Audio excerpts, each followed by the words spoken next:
Those were I'm going to have a great. hard time picking just one from that series, though. Me too. We might have to do like a whole triptych of those, you know, the zoomed out, and then the one where it was mostly in the mantle, and then a really close-up shot of Yeah, the core. there's three Yeah. very distinct images, right? But then there's also that side view that was really stunning, Yeah, too, where it you got really to see was. just how massive the stalk was and how far back the mantle kind of How extended the behind tentacles that just organism. flowed, like Yeah. it was suspended. It was so beautiful. I pulled all 4 of those. Did One you? of you, yeah, that whole series, 1, 2, 3, 4.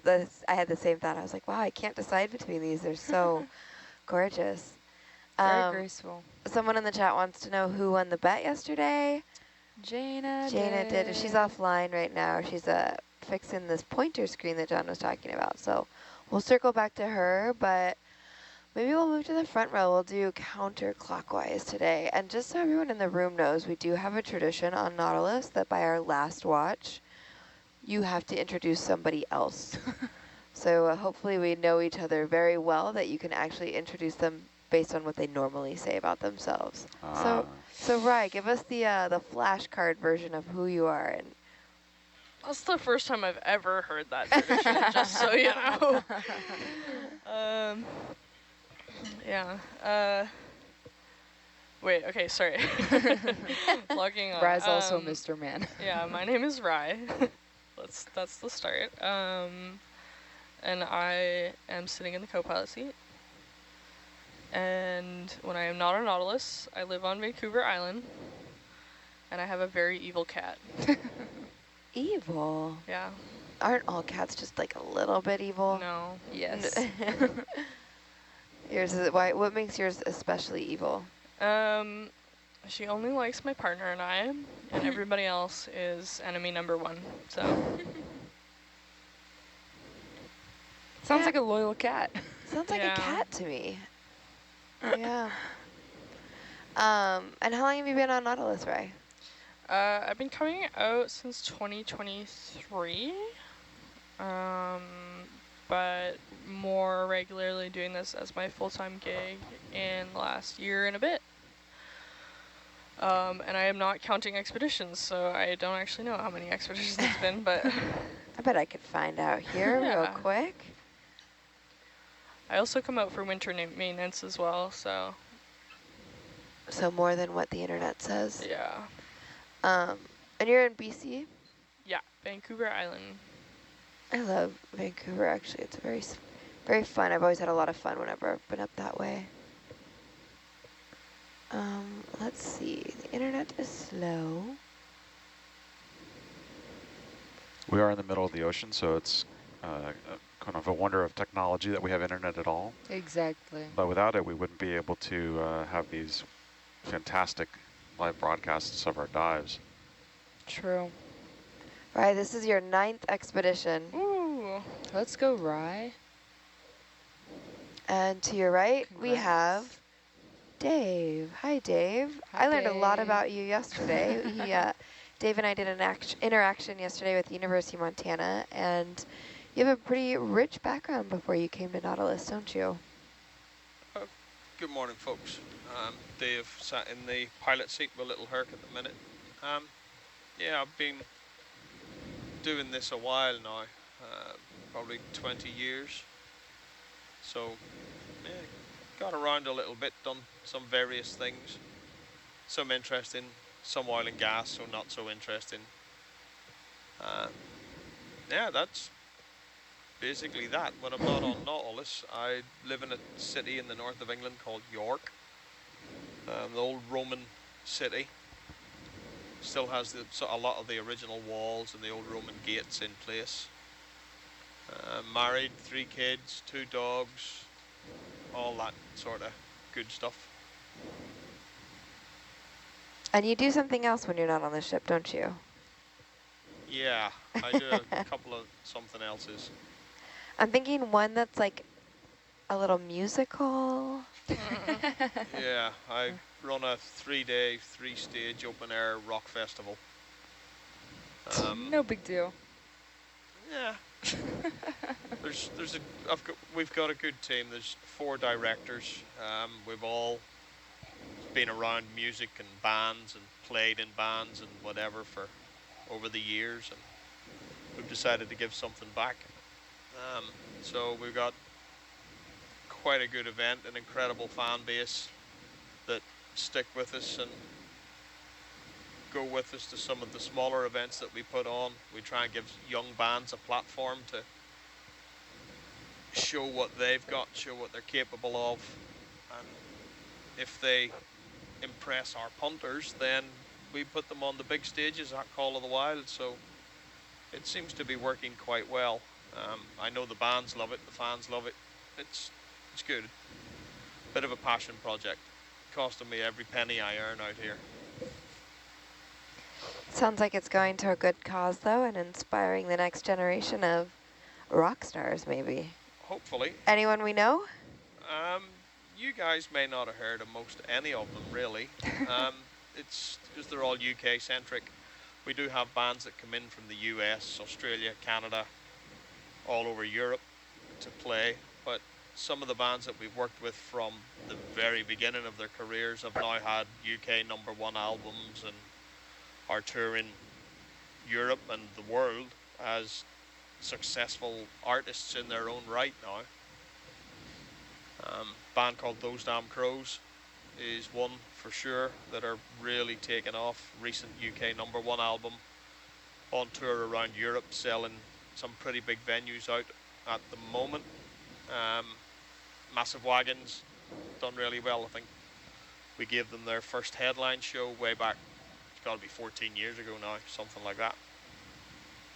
Top of the charts in the UK albums, played all over Europe, toured the UK with Leonard Skinner, lots going on with them. Yeah, a couple of others. Florence Black is another one to keep an eye on. They're just exploding at the moment. We heard a lot of these bands in the ROV garage and the shop when we were working late at night, doing repairs on the vehicle, and I have to say, nice. they're good. They're very good. Sweet. A little garage party? Yeah, Yeah, yeah. with ROV bits everywhere. Yeah. Hey, the music helped pass the time. It did. Sounds like fun.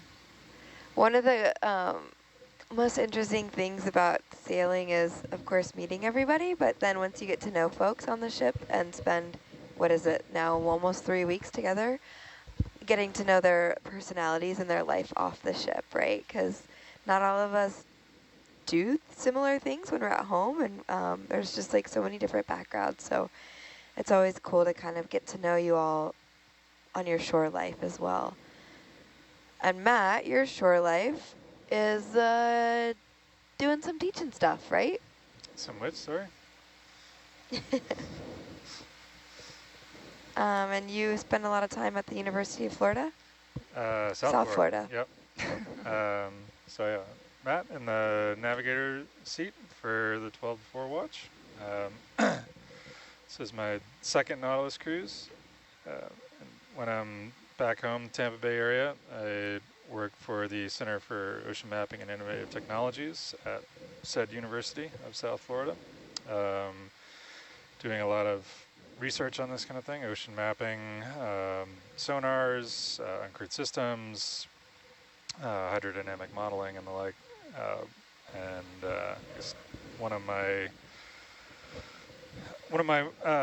A couple of my more interesting past jobs. I was a musician briefly. That was my summer job when I was in high school, and before I got into the mapping stuff.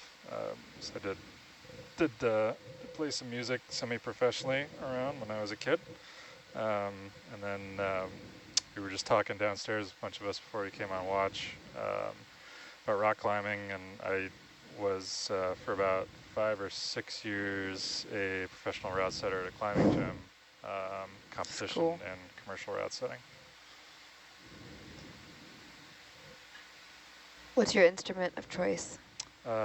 Instrument of choice. Well, the one that I actually know how to play somewhat is saxophone, but that is at this stage of my life a difficult one. Like that's not one you pull out around the campfire. So I've been trying to learn a little bit of guitar lately. What kind of music, like smooth jazz? Played a lot of sort of mostly late 40s through mid 60s jazz. Cool. So like the kind of the peak of the bebop era, and then into kind of post-bop stuff. If you think like kind of peak Miles Davis, John Coltrane, those sorts of artists. It seems to me like popular culture, like movies and the internet, went through a saxophone solo phase. Yes. Like, Yeah.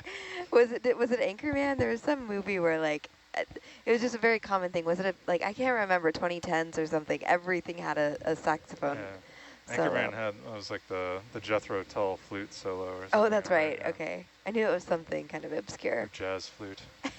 The jazz flute. That's right. Cool. And then what's your style of rock climbing of choice? Still bouldering. I'm being stubborn about making the transition to being primarily a rope climber, as we kind of all do, and our bodies start to break down and can't handle the ground falls and bouldering anymore. But I think that's knocking on the door, but I'm ignoring it for the time being. Yeah, don't answer the door just now. I really like the kind of simplicity and purity of bouldering. That really all you need is a pair of shoes, some chalk, and a pad, and you can go have yourself a nice day at the crag. And you have a long reach. I bet you can get all around the boulder. Yes, the long reach is nice. The long, heavy bones are not Yeah. in a gravity sport. Sandy, do you do any sports or play any instruments or have a secret talent we don't know about yet? I don't really play any instruments. I tried to learn how to play the guitar like twice, and I'm still not great. But I do really like to paint. I like to draw. I would say if we're talking like artistic things, I'm more of the fine arts track is what I really enjoy doing. As far as sports go, I used to surf when I was a kid, but moved away from the beach, so kind of lost that. But I run a lot, and I go biking and stuff like that, just casually, nothing crazy. But yeah, spending most of my time painting, oil paints, watercolors, acrylics. I just got into like ink, so I have this really cool little pen set that I have different color inks, and I think that's really fun to do. I just bought this iridescent emerald ink. It looks so pretty, but I didn't bring it on board with me. But yeah, I'm at University of South Florida as well for marine biology, and I'm here as a data logger on the Nautilus. This is my first time on the Nautilus. Having a great time, meeting lots of cool and interesting people. And like you said, it's fun to get to know who the person actually is other than just their job and, their title on board the ship. So, yeah, pretty fun stuff. It is really fun stuff. I worked in Capitol Hill for a few years, and it was like, that was the first question you always got asked when you met somebody. It was like, who are you and what do you do? Yeah. And I was like, man, there's just like so much more to people than like what you do. And so, yeah, understanding the whats and the whys and the hows behind how we all got here is really a fun task. That is cool. John, what do you do for fun besides feed hermit crabs and adopt stray cats in the office?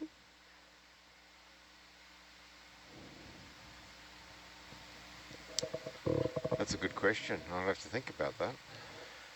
No, I like walking. I do a fair bit of walking on the beach, and before I came to Rarotonga, I was quite a keen mountain biker, and I have brought my kite surfing equipment to Rarotonga. Raro is not bad for kite surfing, but I've only gone a few times recently, so I want to get back into that when I get a bit more of a life part of the work-life balance. So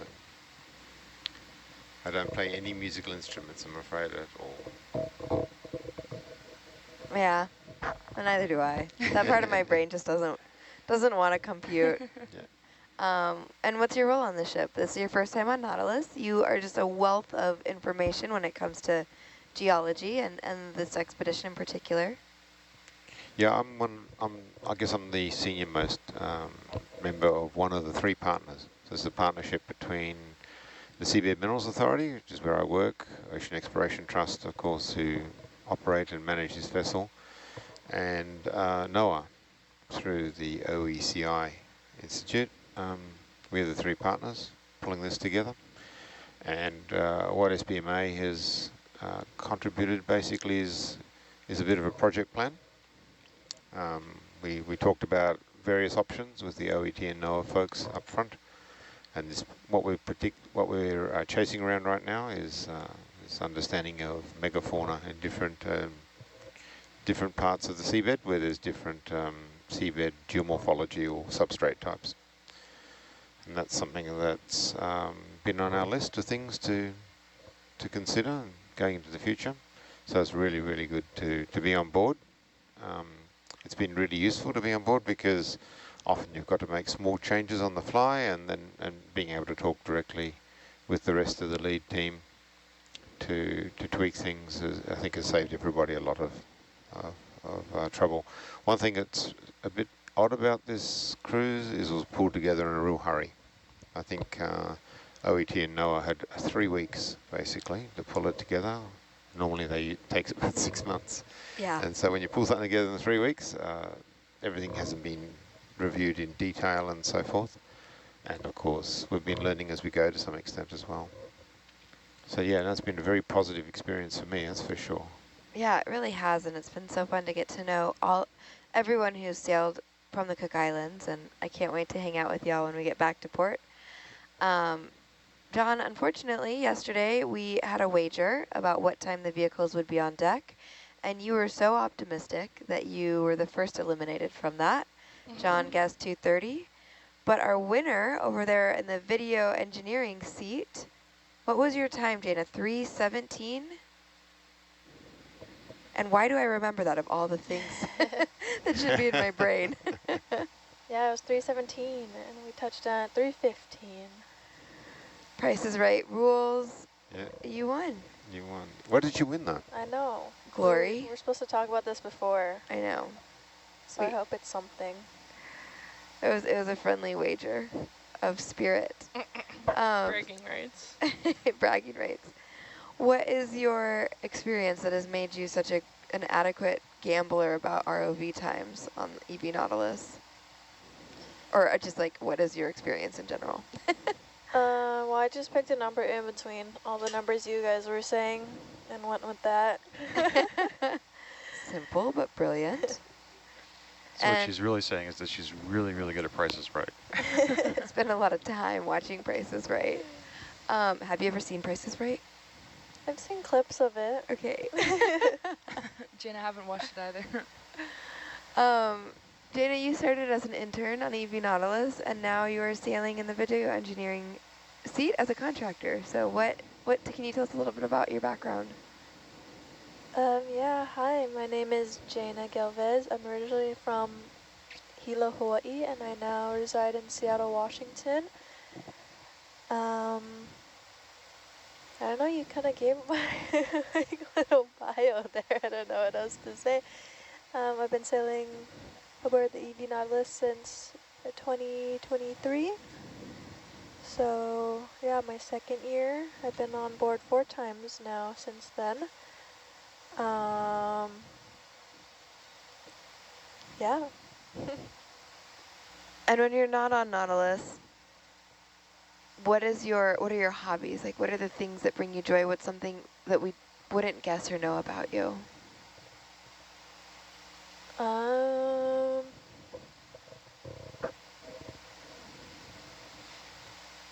Gosh, I don't know. Things that bring me joy that you wouldn't know about me? I've heard you talk a lot about music. Music festivals. Sure.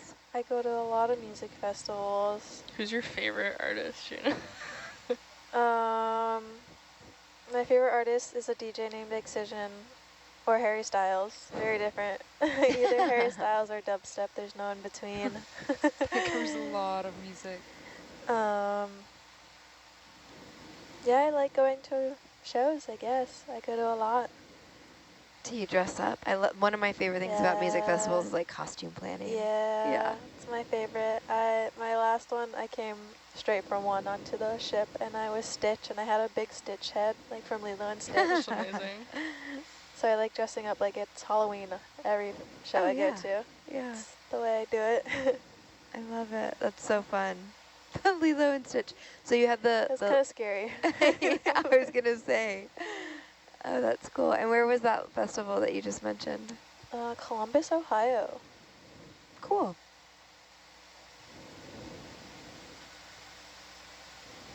Lots of different interests about in this control van. Aaron, did you tell us what you do for fun besides hang out with a camera for 6 years? Let's see. I love camping, which is great for being a San Diego, California resident, because there's a lot of fantastic camping year-round. So I do that a lot with my son especially. And then my son has recently gotten me into Minecraft, so I maybe spend a little too much time in that with him. Minecraft's so fun. I don't think there's many things that you can do that are considered too much time if it's with your kids. That's very true. Yeah. Although his mom might, my wife might disagree. The boys are at Minecraft again. We've recently roped her into it, but 3D games are not her thing. Okay. She's more of a Mario 2D. That's about as far as she advanced in video games. Yeah. Give me like a Super Nintendo any day. But she can totally kick our butt at Mario Kart, so. Mario Kart, oh yeah. A little N64 action. Or GameCube. Pretty much any generation. Any generation of Mario Kart. Yeah, no. She's ruthless. You have to be. Yep. It's a ruthless game. There are no friends in a Mario Kart match. That's true. Also Mario Party. I don't know if you play that game. I played it once. Oh my god, yeah. It's terrible. Me and my siblings play and we always end up fighting at the end. Like, we cannot get through a game without, like, getting really angry at one another. It's just classic siblings, right? Yeah, I think so.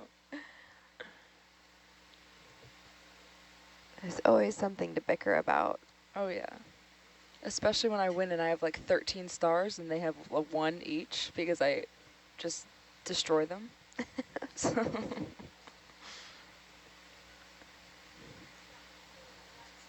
What about you, Maddie? What do you do for fun? What do I do for fun? Well, my name's Madison Dapsovich. I have a name for fun. I'm the communications lead here aboard NA-176. Thanks for asking, Sandy. I've been sailing on Nautilus since 2019. And this is my 14th expedition, which is my favorite number. That's pretty cool. Yeah, so that's cool. That was my sports number. But when I'm not on the ship, I'm a journalist, and I'm currently as a staffer, an editor at Outside Magazine, and so I do a lot of outside stuff. I'm a big skier. Going back home to Montana after this.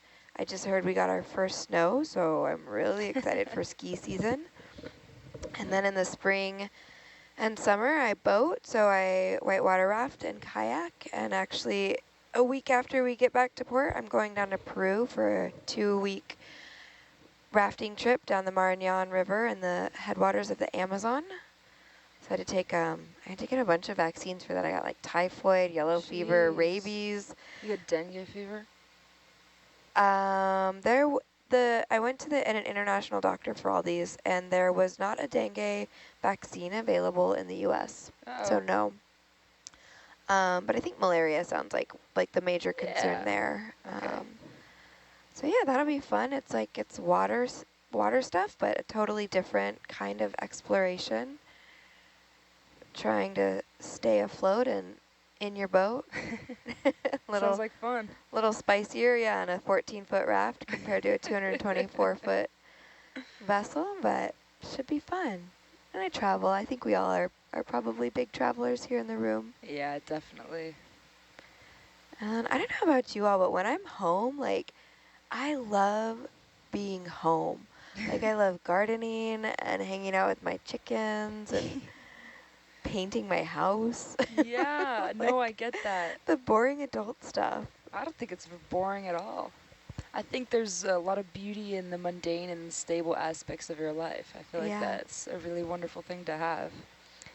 Yeah, I was talking with, I think it was Ed maybe the other day, we were talking about just the things that maybe folks don't realize about being on a sea vessel for weeks at a time. And it's like, we don't really do anything like you do at home. Like the main chore that we have is laundry, right? Yeah. Like we don't have to go grocery shopping or cook our meals or walk the dogs. And Yeah. so it's like, yeah, those little things when you're home seem, there's a comfort to them, I right? agree. Yeah. What do you think, John? Do your hermit crabs miss you when you're away? I'm not worried about the hermit crabs. I just hope that my cat is being fed at Aw. the office. Yeah. We have a feline feeders for him, and that's Rima, Bev, and myself. I love Rima. And yeah, hopefully that the feedings were happening. So, but the crabs, they're pretty good at looking after themselves. I guess they have to be. Yeah. Okay, so you all are co-parenting this office cat? Is that what I'm hearing? Yeah. Her name is Baroness von Greenback, and there's a bit of a backstory as to how she got such a fancy name. But very affectionate cat, actually, because it was a stray cat, and normally stray cats are very, timid or wild. But yeah, she's always been very affectionate. So, and her job, along with another cat, we've got two in the office. Bev owns the other one, is to try and keep the rats and mice at bay, because apparently there are a few in the district, but we're one of the few offices that don't have any. So the cats need to earn their keep. Yeah, that's pretty good. Yeah. Good luck to have a cat. And John, you've been in Raro how many years now? I think we're coming up on 4 years, actually, October. Yeah, we came in, I think we arrived, I actually started with SBMA at the beginning of October, 2021. So, yeah, it's certainly been a very colourful 4 years. Oh, I bet. Yeah. I remember we chatted about kind of your background, and you've lived and worked in so many places around the world, but what is it like to live and work in Raro? On an island? And Yeah. It's, no, I really enjoy it. It's a village. I don't think it even makes it as a town, really. If you don't know someone, you certainly know someone who knows that person. And the day I go to the supermarket and I don't meet someone I know, that'll be a very interesting day. It happens all the time. You meet people on the street or at the shops. Yeah, it's always really nice to say hello and catch up on things. So it's a small community. And it's a very, very clean and safe country. That's one thing I really love about it is you could wander the streets at 2 a.m. and you'll be completely safe. There's some rubbish, but very little compared to many other parts of the world. And the people are really friendly. They're warm and friendly. You just walk into a shop and you'll start chatting about, they'll ask you who you are, you'll tell them, and then suddenly there'll be a 15, 20-minute discussion about what's going on this and that and the other. is there a bit of island time on Raro? Oh yeah. Yeah. But there's a bit of that everywhere, really. Totally. Yeah. So no, and my wife really enjoys it as well. That's really important, of course, because whilst I might be away gallivanting on a ship, she's still at home and not getting her meals cooked for her. Oh yeah. That's totally fair.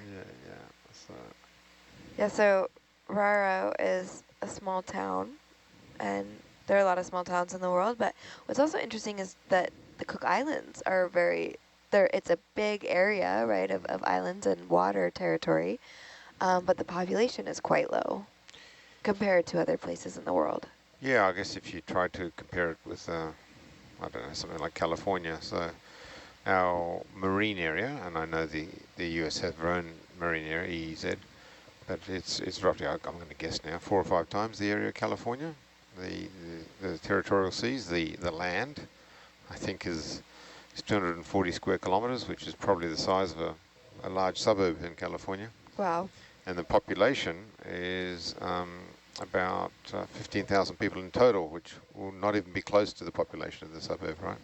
That'd be the population of maybe one or two or three large buildings downtown. Right. Yeah. If you think about it like that. So, yeah, I guess it's a real contrast. Yeah. We do have traffic, just like they do in California. And people complain about the traffic because, for example, it could take you an extra 3 minutes to get to work. So instead of 8 minutes, it could take you like about 12 or something like that, 11 or 12 minutes. These are vital minutes when you're just like, you know, if you're planning it just to the minute, just to the dot. The cookies complain when they've got to drive for more than 30 minutes. They say, it's crazy, who would ever want to do that? If there's no traffic, it only takes about 40 odd minutes to go around the island. I think you've got something similar in your experience, don't you, Maddie, from when you were in Alaska? Yeah, I grew up in Sitka, Alaska. It's also an island. We have about 8,000 people that live there altogether. What's interesting about Sitka is Baranof Island, where Sitka is located, is the biggest and largest bureau or city bureau in the United States, just by size. But there's only about 8,000 people that live on it. So kind of similar. We have this like massive, expansive Tongass National Forest, and then 14 miles from end to end of road. So like you can literally drive to the end of the road and there's a sign that says end. So a lot of the things that you're talking about, I relate to. Like we had one stoplight growing up, and so you would kind of use that as your frame of reference. Like, hey, I'll be there in 5 minutes. I'm at the stoplight. And I'll tell you what, when the roundabout went in, we had another four-way stop. So there was a stoplight and the four-way stop. And when the city replaced that four-way stop with a roundabout, it was chaos. Yeah. Nobody knew how to use it. People had a lot of strong opinions about it. So yeah, different kind of island life, not tropical, but similar.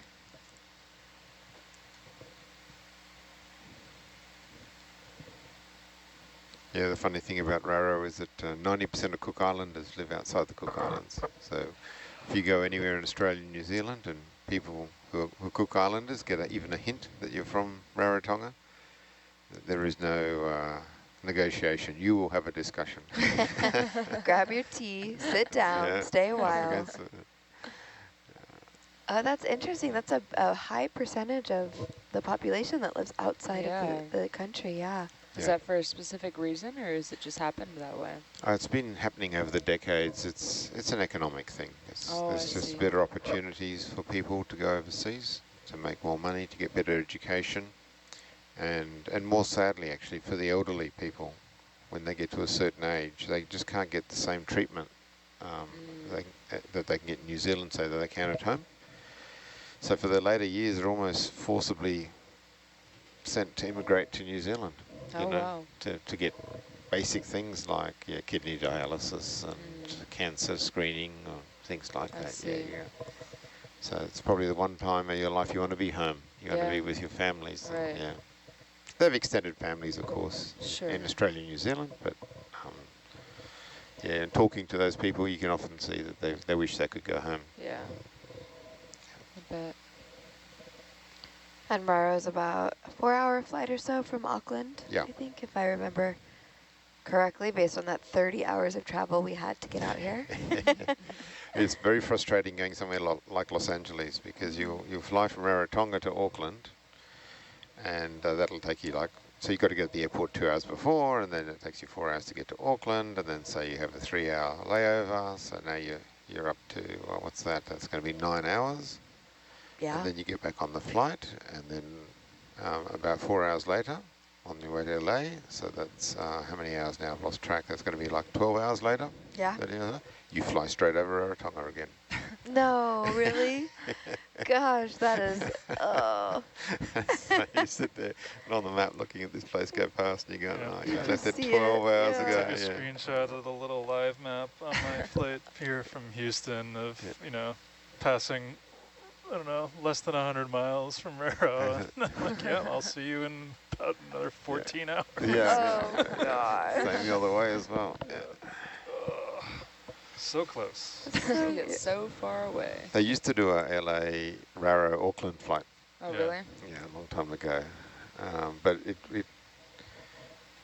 the money was on the people who were going to Auckland from LA, not the people who were going to Raro.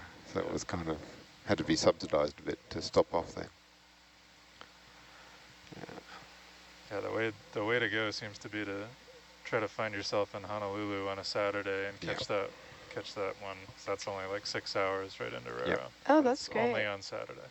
That's a direct flight from Yeah. Honolulu to Raro. Nice. And you get in just before midnight, so Oh, it's a bit of a late night, but you get to your hotel, go to sleep, wake up the next morning, and yeah. yeah, that's a great commute. And there's a cool one through to Papeete in Tahiti. That's not expensive as well. It's only about, I think it's 3 or 4 hours. Jana was pointing that antenna right at me. I thought she was coming for me. Shame. We are having some issues with our couple of our servers, Okay. and they restarted one of the servers, and it doesn't look like it's connected. So I think someone from the IT department's probably being dragged out of bed at 1 o'clock in the morning. I heard Lindsay and Mike talking about it earlier. We had a lot of forced Windows updates go through yesterday in the middle of the dive, which is somewhat inconvenient. Took out sonar data. Lindsay's my cabin mate, and she was going to bed at 11:30 when I was getting up.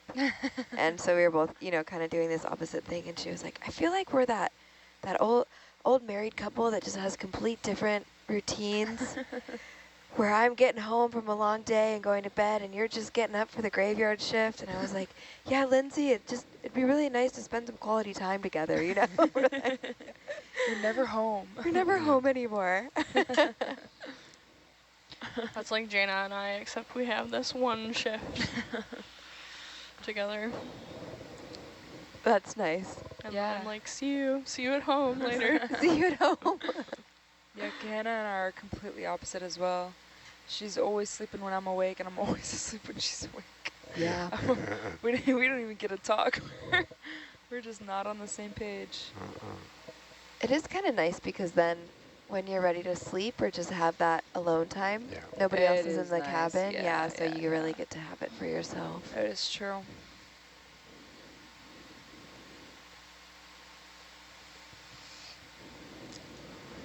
Yeah, that's another part of life at sea that's a little bit different. Like, not only are you just thrown into this environment where you're working with your coworkers, but you're also living with them. Yeah, all of a sudden you're living in a cabin and sleeping on a bunk bed, like at day like a camp, dorm. and or night camp. Yeah.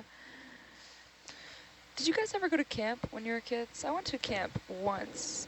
I went my once. whole life. Yeah. Yep. It was a really weird camp, Oh, but where I was went. that? I don't know where it was, Yeah. but it was. Is that why like, it's weird? No, it They were was like, weird you for can't other know? reasons. Oh, I think I have no idea where it was now, but I did know at the time. But it was like my sister and I both went, but we didn't go together. She went with my grandma because it was a child sleepaway camp. But my grandma only wanted to hang out with my sister, so I had free reign. I got to go sleep with the other people in camp, and my sister and my grandma slept in like a hotel the whole time. And it was just it was very weird. We did like archery and stuff. I guess it's classic camp activities, but there were a lot of, it was just strange. I don't know, weird memories from camp. We always would try to play pranks on the other like cabin houses and stuff and sneak out and piss off the camp counselors and, you guys need to be in bed, it's 10:30. No one would be in the cabin. Yeah, we used to have epic camps, but there was a lot of that as well, sneaking out of the cabins. The place we used to go was on a dam. Oh yeah? So you'd go swimming in the dam basically, and so you'd start off swimming in the day, and then the next thing you know, it's 1 o'clock in the morning, and everyone's sneaking out to go swimming in the absolutely black, completely pitch black. Yeah, I'm amazed no one got into any trouble. Yeah. And then we discovered a little cliff we could jump off, and so we'd go and jump off that, and then of course we'd do that in the middle of the night, which is actually it's quite scary. Yeah, it's a little dangerous. When you jump off a cliff into the water at night, you don't know how far the water is. Right, I was about to say, I've jumped off cliffs in the daytime, you know, knowing how deep it is, but never at night. No. Now we have good memories of that, though. Good. Yeah. The memories are the important part. Yeah.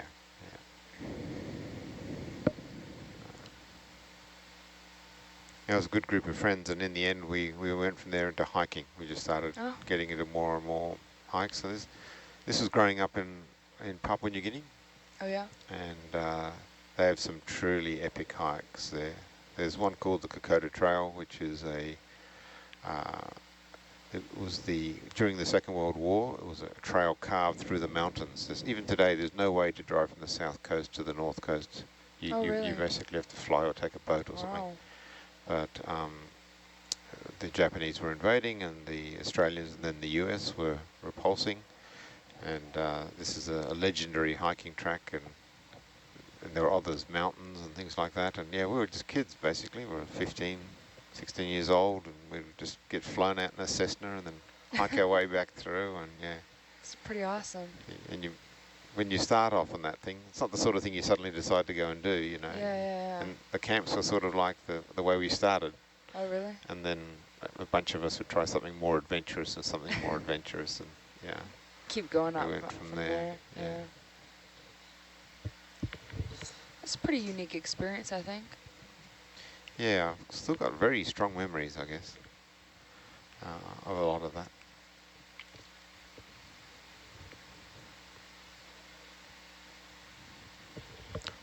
Papua New Guinea is a very beautiful country, very, very diverse in terms of landforms and flora and fauna.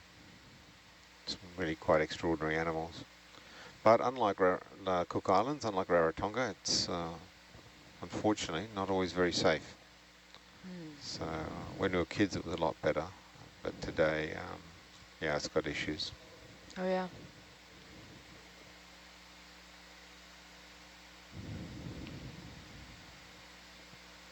And I guess that's one of the things I like about the Cook Islands, is it reminds me of PNG when I was growing up there.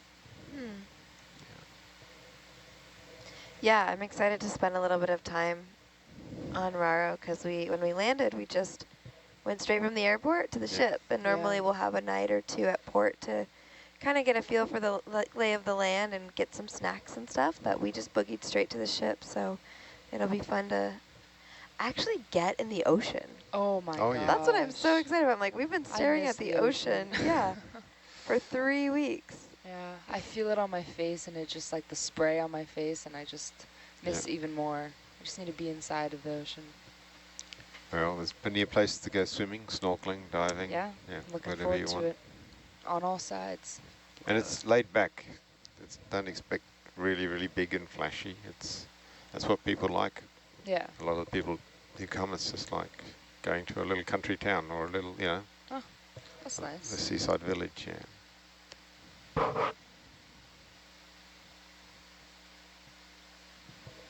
Do you think we should do some science talk? We can definitely do some. I read the dive plan, but I'd love to know a little bit more about where we're going. So we're at a depth of about 3,600 meters. I heard someone say that this is one of the deepest or the deepest little Herc dive. So where are we heading down to? Yeah, let's double check. Oh yes, I see we're going down to 5,200 meters on this particular dive, and I think up to now we've only gone to about 5,100. So yeah, will be a new record. So we're diving down to what's called the abyssal plains, and the world's oceans mostly rest on oceanic plate. And oceanic plate is a bit like continental plate, but a bit thinner and denser. And because it's thinner and denser, it tends to sink further down into the mantle a little bit, which is why it has ocean on top of it. And a lot of the world's oceans are what are called it's called the abyssal plain, and there are what's called abyssal depths, which is usually somewhere between, say, 4,000 meters or so, and about 5,000 meters or so. There are bits that are a bit shallow and bits a bit deeper. So the Cook Islands is resting on very old abyssal plain, and usually the older it is and the colder it is, the deeper it is. So that's why the abyssal plains in this part of the world are around 5,000. Other places in the Cooks are a little bit shallow, maybe 4.8 or 4.7, but it's remarkably consistent, the depths are going to. As well as abyssal plains, we have other landforms though, because when the oceanic crust is formed, it's formed through volcanism at a spreading center, ocean plate spreading center. But you can get other kinds of volcanic rocks forming, other kinds of volcanic edifices, as we call it. So you can get big stratovolcanoes and shield volcanoes and knolls and stuff. So they can all be at a range of different depths and things like that. Then I guess the question is, what does that mean in terms of ecosystems? So is there a big difference between an abyssal plain or a seamount or something like that? And no one's ever looked at that systematically in the Cook Islands. So this particular cruise is going to go and try and look at abyssal plains versus knolls and seamounts. So this particular dive is back to the abyssal plains. It'll be our second dive on the abyssal plains. But the 2 of the 3 prior dives were on to seamounts and knolls and things like that. So we're really looking forward to seeing what the differences are. And there's one last dimension to consider, and that's this prospect of seabed minerals. So the Cooks is renowned for having things called polymetallic nodules that are resting on the abyssal plains. We actually found that the polymetallic nodules are resting on the seamounts and knolls as well, but it's the ones on the abyssal plains that are most significant. And we're diving on a spot where we expect to find less nodules than in other places. And we really want to try and address the question of, does the amount of nodules in an area have an impact on the kind of megafauna associated with that there? So there you go. There's a bit of a long story, starting with an entire ocean plate and a and a continent, going all the way down to a little black rock sitting on the seabed. But in a nutshell, that's why we're sitting up here at 1 o'clock in the morning, watching the sea stream past our ROVs as we head down to the abyssal depths. Well, lucky for you, John, we have nothing but time right now. True. This expedition we launched at about 2200 local time, or around 8 o'clock p.m. and it's going to be 36 hours. So we've got a lot of time on this abyssal plain. Impressively, this will be our third 36-hour dive for this expedition, which was great because the first 5 or 6 days we were pretty weathered out. There was some big seas and we couldn't operate with the vehicles in the water, and now all we can do is operate with the vehicles in the water, so that's really exciting. So as John mentioned, it's just after 1 o'clock in the morning here, local time. We are expected to be on bottom just after 3 o'clock, so we've got another 2 hours or so of blue water. Sorry, Dave. And then we'll be on bottom. We'll get situated just in time for the 4 to 8 watch to find another octopus, I'm sure. Oh, I think they're gonna find a whole. What's a group of octopus called? Whole octopod? An octopod. A fleet of octopus? Yeah. We should look it up. What is the collective of octopi? I hope it's not a herd again. If it's a herd again, I'll be disappointed. Yeah. We discovered the other day that a group of urchins. Consortium. A consortium. A consortium, yeah. Or a tangle of octopus. I like tangle, that's Yeah, cute. me too. Tangle of octopi. I'm gonna have to take you off my screen so you stop spoiling my Sorry. info drops. I'll shut up. No, I'm just teasing. Information is meant to be shared. A tangle, that's cute. Okay, and that is, most octopus species are solitary, but the larger Pacific striped octopus is a notable exception, forming groups of up to 40 individuals.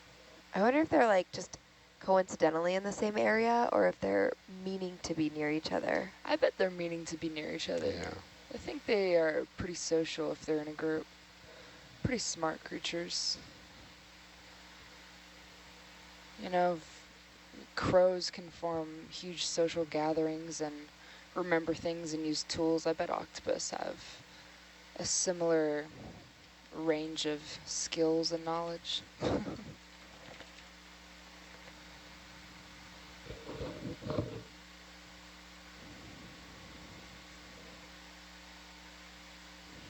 What? Oh, I'm on SPL, yeah. Oh, sorry, hold on.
So I know a consortium was like a grouping or an association, but I didn't realize that it was typically of several business companies. So I wonder if that's, are scientists thinking the octopuses are like doing business down in the ocean, Maybe. like wheeling and dealing and signing contracts?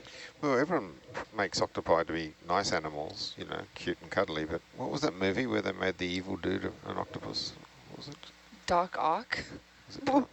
was it Doc Ock? It was a cartoon. That'd be John's No, the deep penguins. sea animal. Was it the penguins who had Oh, that octopus who was going around in disguise the whole time?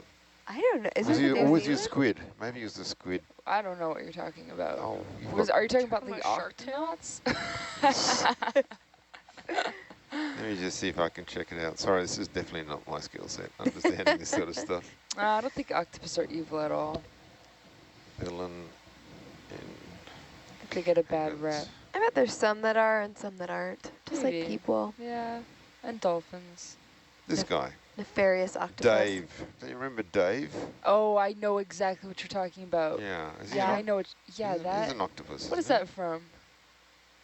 Oh, he? Madagascar. Or Yeah. the penguins. Penguins of Yeah, Madagascar. the really weird Oh. looking octopus. Octavius Brine, What a name. the main antagonist.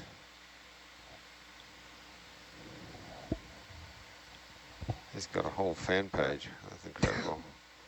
He was a pretty good villain, I must say. He was just lonely. Misunderstood, huh? Yeah, he was shunted around to different aquariums and hated and neglected. Who wouldn't be evil after that? That's true. David the octopus. Who was the real enemy? The cagers or the caged? Apparently he's the cheese enthusiast. I wonder why an octopus would be a cheese enthusiast. I don't have to wonder. Cheese is great. Not that great. What? It's okay. Cheese is my favorite. I love cheese.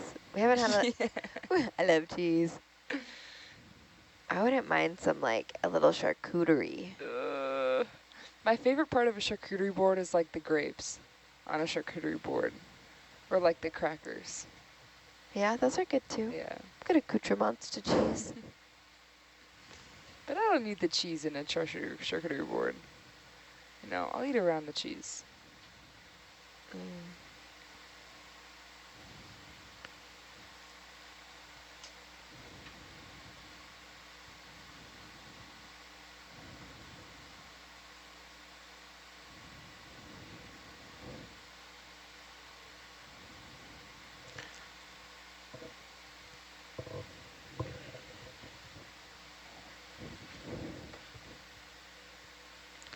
You guys want to know where everyone's from today? Let's do it. Okay. We have the United States, per usual. United Kingdom. What's up, Dave? Italy, Netherlands, Russian Nice. Federation, Malaysia, Guam, Hey, Malaysia. Hey, Guam. Guernsey. That's a new one to me. Guernsey is a little... Guernsey? It's an island off France. It's under the United Oh. Kingdom. Oh, Sounds pretty cool. Yeah, yeah. Hope you guys are doing well. How's it like there? What time is it there? oh, it's one of the Channel Islands in the English Channel near the French coast. It's self-governing British Crown dependency. Cool. It's known for Guernsey. the coastal cliffs. Oh, it looks gorgeous. Thanks for joining us today, Guernsey. See, I said it like you a little bit. I was like, Guernsey. Oh, I don't know if I'm saying it just right. left. It keeps coming out. This little like, yeah, you're all right. I've got a vague idea where it is, but it doesn't mean I know how to say it. Oh, I lost my plate in line. Okay. I'll go back to Italy, Netherlands, Italy. Singapore, Malaysia, Guam, France, Germany, Czech Republic, and Australia. Oh, Indonesia just popped Hey, on. guys. Hey, y'all. What's going on? Thanks for tuning in. Hope you're enjoying the blue water as much as we are.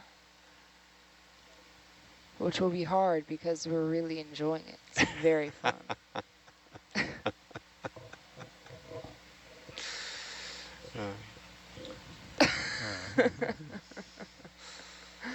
You have to imagine the sincerity, Dave. It's implied sincerity. Bring your own sincerity. Yeah. Speaking of, though, do you know what's blue and not very heavy? Tell me, what's blue and not very heavy? Light blue. Oh, Oh, nice. man. I know I would have got that if you give me 5 minutes. I know Sandy seemed to be a connoisseur of dad jokes. So I'm trying my best. Okay. That one's good.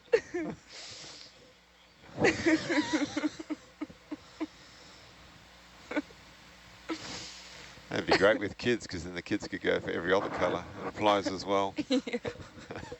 Oh gosh, you're right. It's a never-ending joke. Do not tell that to anyone under the age of 12.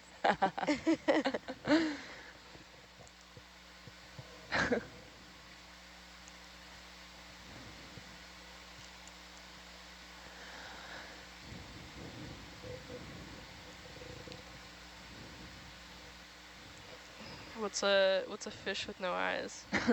I know this one. I like this one too. What is it? What's a fish in the rye? Fish Oh, with no eyes. I told that one to Jeff Drazen. He liked it a lot. Bless you. What's a deer with no eyes?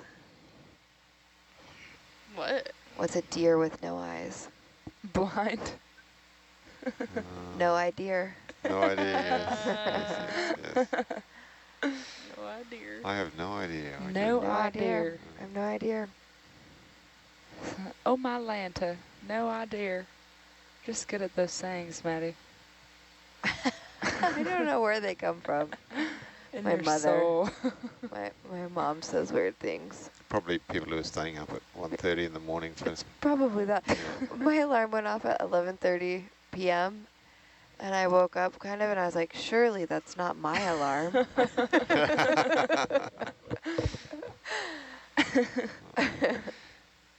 Yeah, I hit snooze a couple times for sure.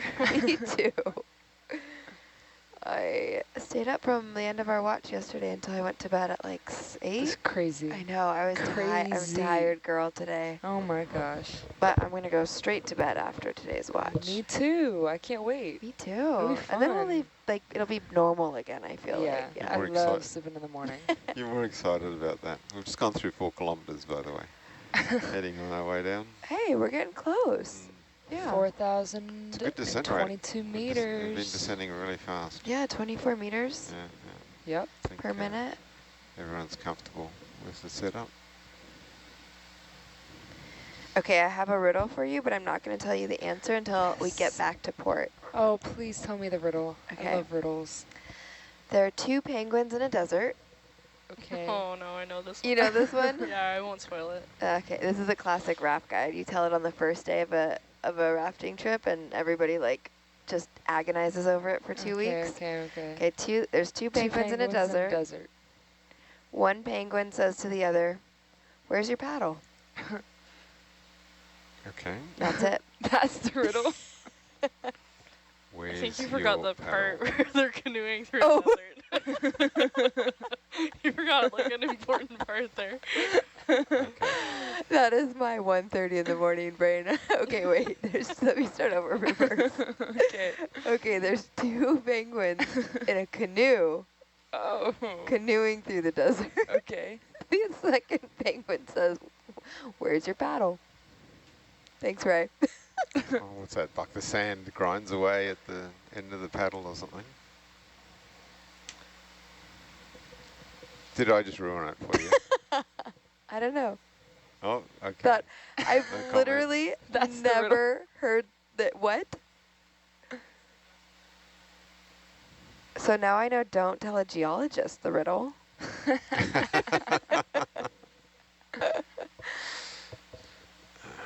Okay, we have a really, really important science question in the chat. Okay, Everybody prepare, brace yourselves. I'm braced. Take your time answering this. We have, you know, another 1,000 meters or so. Does pineapple belong on pizza? Yes, it does. It can. Why not? So my wife loves Hawaiian pizzas, and if I were to ever say that it didn't belong on a pizza, I would be divorced. So therefore, I'm with Sandy. And pineapple is Listen, the best thing on pizza. teriyaki, bacon, pineapple on a pizza. Okay. Pretty good, okay? It's pretty good. Say that again. Teriyaki, bacon, pineapple on pizza. Mozzarella. It's pretty good.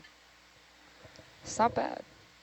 I'm going to have to try that because You my should, wife 'cause will it's only eat pretty good. Hawaiian pizzas everywhere. That's all we ever get. Yeah. I'm always trying to get her to try something different. I reckon she might go bacon and teriyaki, yeah. That sounds actually not bad. Mm-hmm. I still don't. I disagree. But I'll give it a try. Okay. I'll stay open for this. Yeah. If it's got bacon on it, that's it. It wins. Right. Yeah, see, I'm with you as long as it has cheese on it. Yeah. It wins, yeah. Dinner was a long time ago now. Yeah, we had pizza for dinner. I didn't have any No pizza. way, did we? What, did you miss dinner? I missed the Can't pizza. remember. I walked out, it was rice and Yeah, meat. yeah, I I came was late. like, oh. Yeah, someone ate all the pizza. I'm with you, Sandy, again, yeah. Yeah, I walked That out and explains. there was also just rice. I was like, oh, we're out of the vegetables now. Time to, that means it's nearly time to go back to Twice port. he's done that. I You're think obviously so. his favourite. Nah. I could definitely go a pizza right now. Oh my gosh, I could go for pizza too. Just a fresh There's this place by where I live called the Pizza Gallery, Mm-hmm. and it's maybe the best pizza I've ever had in my life. Yeah? It's so good. My favorite one is called the Da Vinci Pizza, and it has a billion things on there. It has like black olives, it has green peppers, it has a freaking ham, it has bacon, it has onions, lots of other things. But my favorite pizza of all time is probably black olives and ham and mushroom. So good. It's classic. I agree.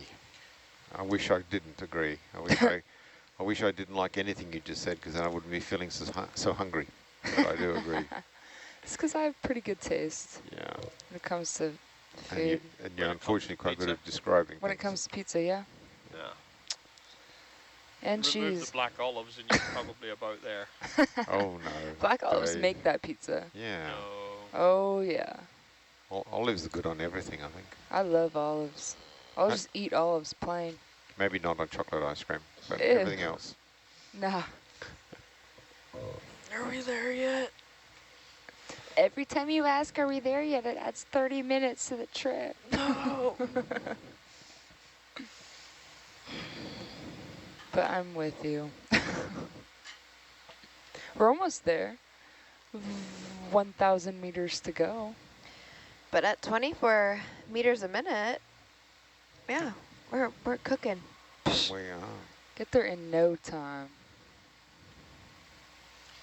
Yeah. This is pretty fast. I feel like we were ascending much slower than we're descending. Oh, the sea state's divine at the moment. Look at the That's heat. also true, yeah. 43 minutes to go. Ah, no time at all. Oh, wow, that's really quick, yeah, we'll actually. be early. Yeah. If our estimated time was 3.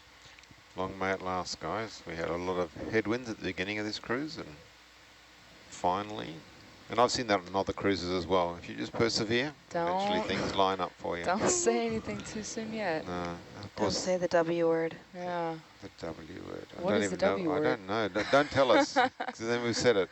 We I already think said now it. that's something that we can have for the end of the cruise. You I can get. tell us Well, what we that just word said it was. apparently. Did we? I didn't even notice. So therefore there is no. I can't believe you got the penguin riddle that quickly.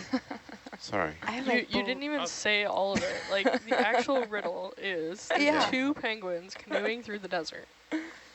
One turns to the other and says, "Where's your paddle?" And the other says, "Sure does." That's Oh. the whole riddle. That's funny. Wait, did I not say sure does? No, you No. didn't say "sure does." Oh my, you guys. That's like the real confounding part of it. I did work in the Sahara once. As a what? The Sahara. Sahara. Oh, in the yeah, Sahara. I had a job there once, but I didn't have a canoe or a paddle or a I was penguin. going to say, you were selling paddles to penguins. It's extremely relevant background to this riddle.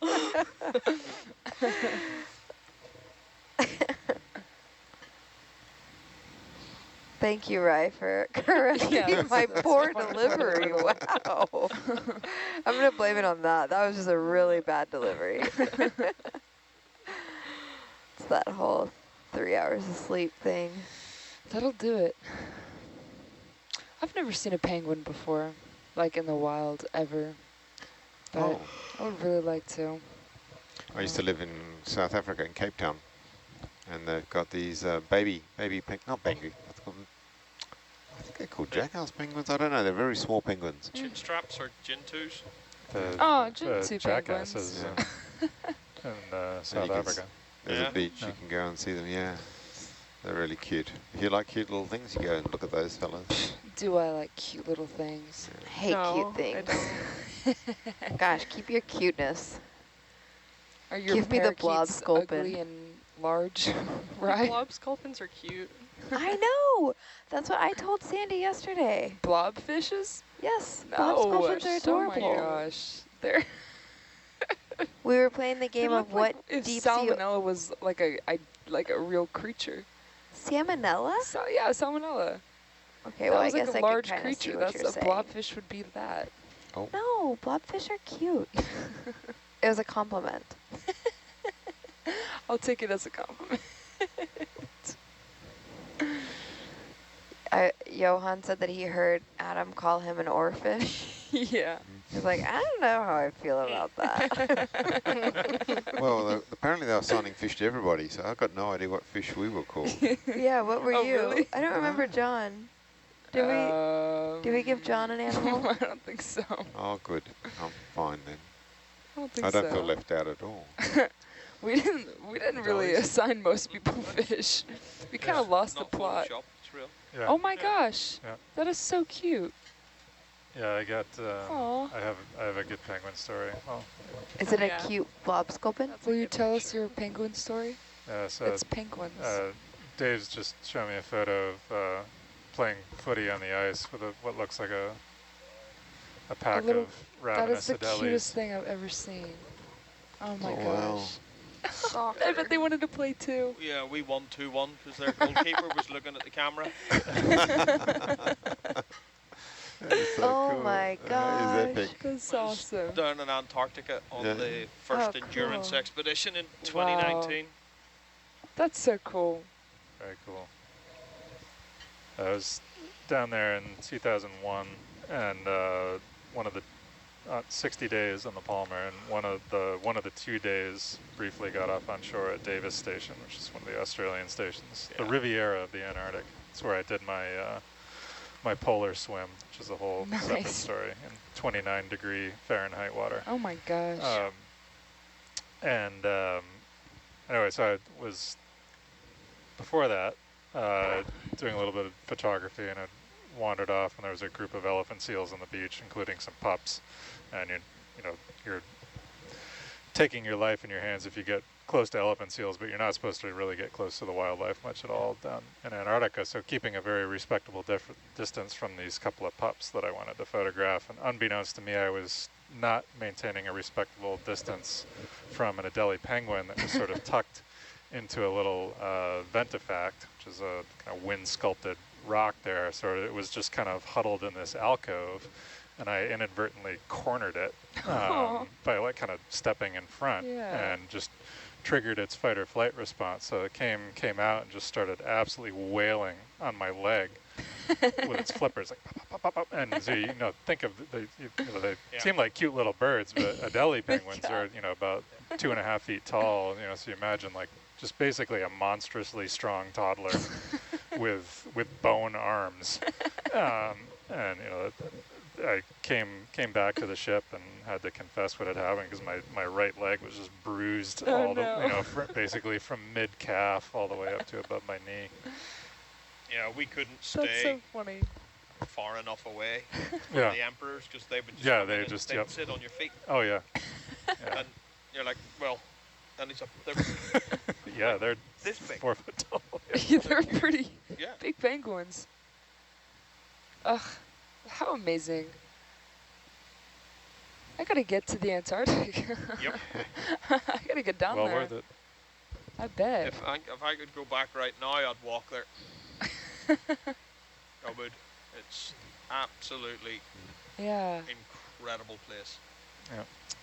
We spent 3 months down there. 3 months. Yeah. That's a long time. What were you doing down there? That was all part of the Waddell Sea expedition, which Oh, was the that's search someone. for Ernest Shackleton's Endurance. Oh, wow. Did you stay in like a little research hut dome place? We were on a big icebreaker. Oh, you stayed on the ship. Yeah. How big was that ship? Do you know? Off the top of my head, no. Exact size, not really. 14,000 ton. Wow. Big ship. Yeah, much larger than this. Yep. Huh. Did you see any narwhals, either of you? Pardon? Narwhals? Oh. No, they're up north They're in the Oh. north, with the polar Excuse bears. my... yeah. Oh. Did The see Arctic. See orca, yeah, leopard seals, leopard Waddell seals, they're seals, Oh, all I want to see a terrifying. leopard seal so all bad. kinds That's of so seals. cool. Those Leopard are seals are whales, awesome, yeah. scary animals. humpbacks. What are? Leopard seals. I They're bet. so cool. They are cool, but they are Yeah. very More scary. humpbacks in one place off the King George Islands, the South Shetlands, than I've ever seen anywhere else. Really? Wow. It was nuts. The noise. You could the hear num- them singing. You could hear them. The number of them Oh, reaching. wow. It was just bonkers. Ugh. Sounds amazing. And I bet the ice looked pretty. I bet there's like lots of different shades of blue in the glaciers or ice. Yeah, it all depends on the age of the ice. Yeah. Right.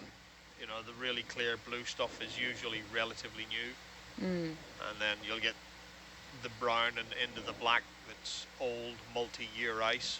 Yeah. That's just melted and refrozen over Yeah. the decades, millennia, whatever it is. Yeah. But I've yeah, got, some of it's stunning. I got some pictures on when I was Oh, down. yeah? There was one berg. It was just like this deep jade emerald green. Ooh, It was you have to show me. spectacular. Yeah, and icebergs going past that are, bigger than aircraft carriers. Oh yeah. I had one that Man. another one that was like kind of three. It was like a cathedral. It was like Yeah. these Really? 3 huge arches, and it was on a 300-foot ship. You could have driven it into any one of those and not come close to hitting the sides of the hollows in it. Yeah, we got a It's just dive in on huge. A68, which is big iceberg that broke off the Larsen nice. Sea, I think. Yeah. That was about the size of Greater London. That was monstrous. Got hung up on a rock pinnacle for quite a long time, and I think it's actually still breaking up now somewhere off of South Georgia. Wow. But yeah, that was huge. There's a bigger one now, I think. I believe it's about the same sort of size as Manhattan. That ship calved off, and that's working its way up through the Southern Ocean. So that ship, the SA Argolis 2, Argolis 2, yeah. is almost exactly twice as large as Nautilus, twice as Wow. long as Nautilus, at 440 feet Dang. versus Nautilus is 223. It's got a big beam on it as well. Yeah, the beam is 21.7 meters versus Wow. Nautilus is 10. So twice as wide, twice as long. That's insane. That's a big boat. And I yes. feel like I could get lost on that boat. Incredibly powerful. Yeah, I bet. And just for pushing through the ice and breaking the ice. Yeah. Oh, did it have way like that huge works is cutters on the front? Well, it No, it launches slides itself up on top of the ice, the and ice, and the Yeah. weight of the The weight. vessel drops through onto the Yeah. top and breaks it. Wow. That's cool. That's not at all what I was expecting. Yeah. Yeah. It is Wow. until it doesn't break and you get stuck Just there for a while. bridged. You gotta get out and push it off. This is where we were talking about this at a previous watch. They have a massive crane on the foredeck, and they'll lift up a huge container filled with fuel for the ship, and they'll just start waving it, heaving it over the front of the vessel in order to rock it back and forth to kind of break up the ice that's stuck in. Oh, that's cool. That's got to be very good for your crane hydraulics. I thought you were going to say it just started pouring the fuel over the ice and lit it on fire to melt your way through. No, we were stuck for a couple of days. Really? Yeah. And had the moon pool open down in the lab spaces, and there was seals just swimming up into the moon pool and having a look, see what was going on. Inquisitive. Well, they're like big Labradors, really. Yeah. Friendly. Retrievers.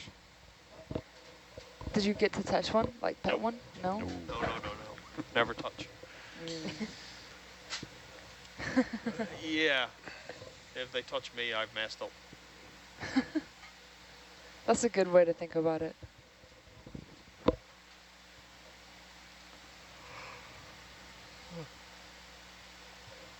Did you have to wear like huge fur like coats or a trillion layers? No? All the modern gear. No? Still have it, actually. It's really, really good, really warm. Although a lot of the times when we were out on the ice, you're just a pair of salopettes and a t-shirt. Oh, wow. Because the sun's actually quite warm. Yeah. Ice reflects it. Yeah. Huh. It's Well, pretty cool. Feels quite warm, Air temperatures maybe 2, 3, 4 degrees. Oh, man. But with the sun beating down on you, it actually feels quite warm. Huh. It's pretty nice. Coldest we got was maybe -18, something like that, centigrade. That's pretty cold. Yeah. I had -40 at one point when I was there, which my I remember gosh. very clearly. That's where Celsius and Fahrenheit converge. It is properly cold.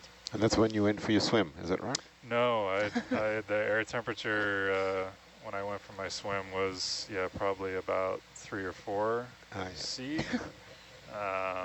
Still and freezing. After the swim, that felt tremendously warm.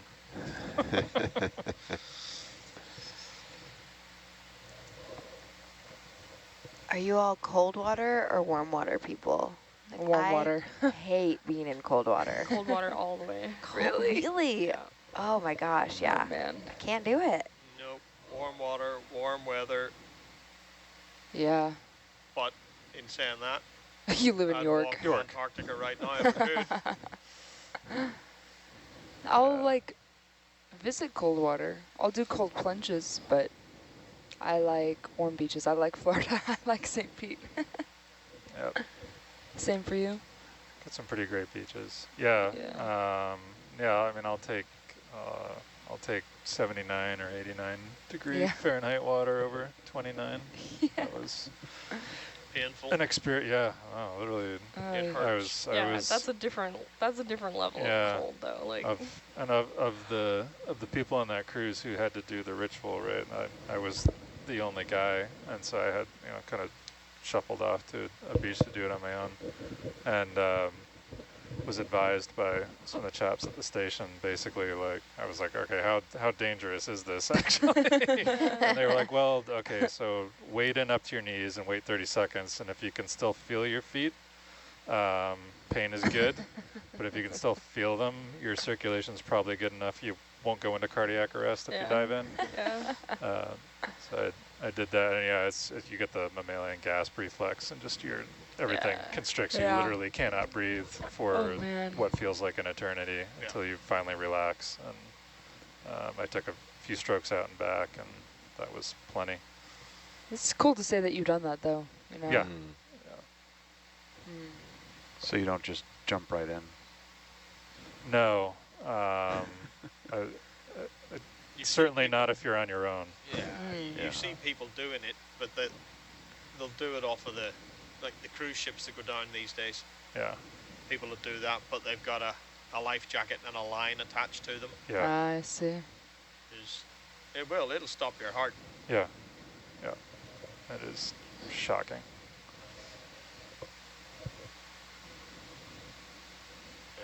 it I was think I would the do that. pain of it.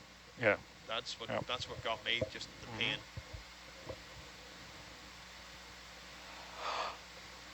I remember sort of, gallows humor. One of the MTs on the ship, like, hey, if you're ever out on deck and you go over and nobody sees you, like, start swimming for the bottom, because drowning is a whole lot less painful than freezing to death. Oh my gosh. Come on.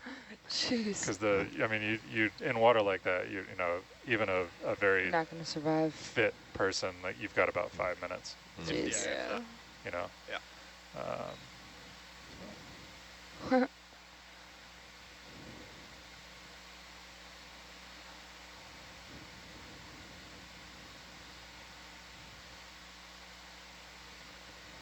Funnily enough, here in the Cooks, we think we've got Antarctic bottom water Yeah. at the depths we're going to today. It's pretty So cool. that's based on a measurement of temperature and salinity, especially salinity, and we've got a CTD on the vehicle. So it'd be nice to compare that with other cast data that we've got. Yes, indeed. And yeah, the way Antarctic bottom water forms is you have a thing called a polymer, I think it's pronounced, behind the ice flows, where evaporation drives the salinity higher, which makes it denser. And yeah, nice and cool, as we have first-hand information from that. Refreshing. Yeah. And so because it's cold and extra salty, it sinks, and then it sinks underneath the other water. And then because you've got a bit of a circulation happening, it keeps going all the way up to these kinds of latitudes. Pretty cool. It's actually one of the formation points for global ocean currents. Yeah, that's right.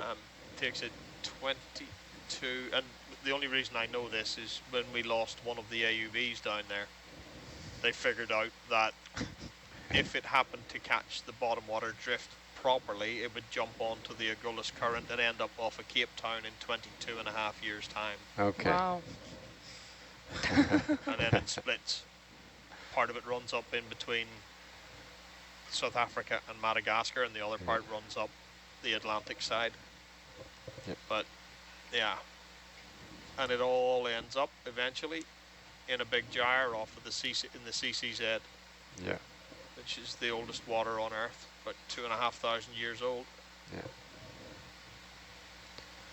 Well, there you go. So did you get your AUV back, or are you still waiting to wash up on the surf beach in Cape Town? The guys that went down on the second expedition actually found, they got a multi-beam contact of it about a mile away from the Endurance itself. Okay.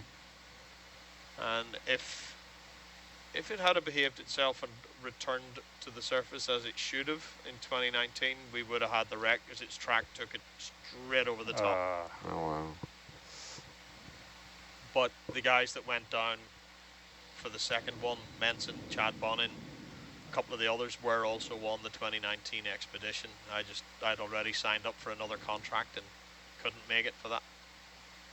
But we had some of the original team down there, and they're the guys that found it. Very good. Yeah, very, very cool.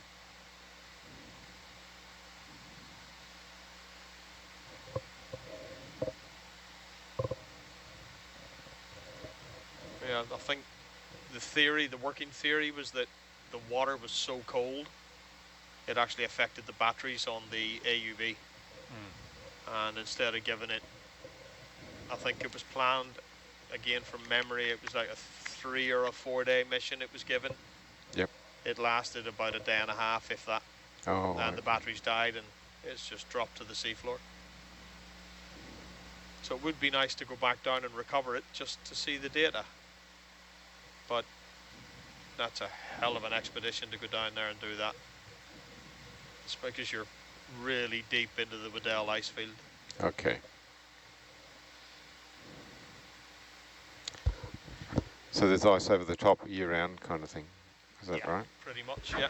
You got to find leads to get in. Some of we had to break miles and miles of it to get in there. Okay.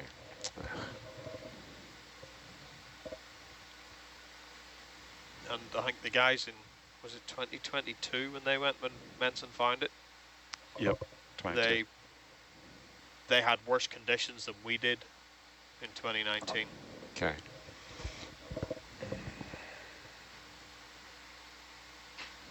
Different vehicle setup though. Yeah, they That's used pretty a neat. saber-tooth second time round. It's just like a hybrid ROV stroke AUV. Still battery powered, but it has a fiber light tether. So minimal cross-section tether just to get fiber optic telemetry back. But they're able to essentially set it off like an AUV on a survey course, but then pick it up if it finds something and take over live ops. Okay.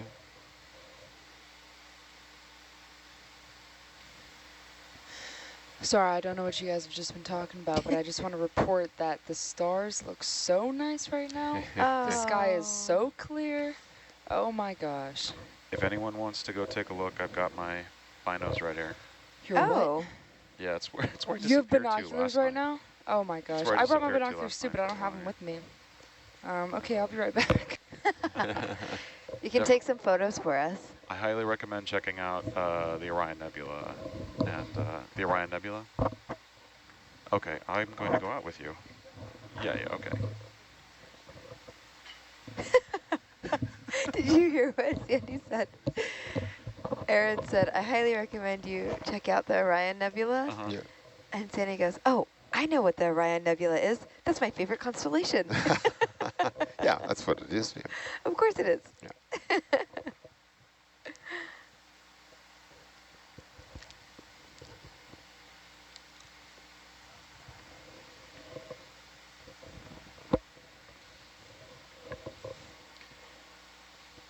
Yeah, a curious factoid when you're talking about global circulation and Earth climate is why doesn't the ocean freeze at the bottom? Right. Why doesn't it? We don't know? Oh yeah, I know, but Oh, you know. I don't know if someone else knows, but I can. There's a pretty simple reason. I mean, can you imagine if it did freeze solid? Because it does get colder with depth, right? Right. So why doesn't it just keep getting colder and colder and colder and eventually go into a massive block of ice? Is it something to do with the chemical makeup? Close, yeah. So what does ice do? This is going to be even better than your Oh my gosh. penguin paddling. Okay, this joke. is actually like real riddles and life science and earth science. Okay, what does ice do? It freezes. And then? And then melts, contracts, and then it is cold. It certainly doesn't contract. It's the opposite, doesn't it? Oh, it doesn't expand. Yeah, so if you fill a bottle with ice, put it in the freezer. Oh, right, yeah. Full of water, sorry, yeah. Yeah. And it floats, right? Yeah. Yeah. So what happens is ice is, when water freezes into ice, it expands. Uh-huh.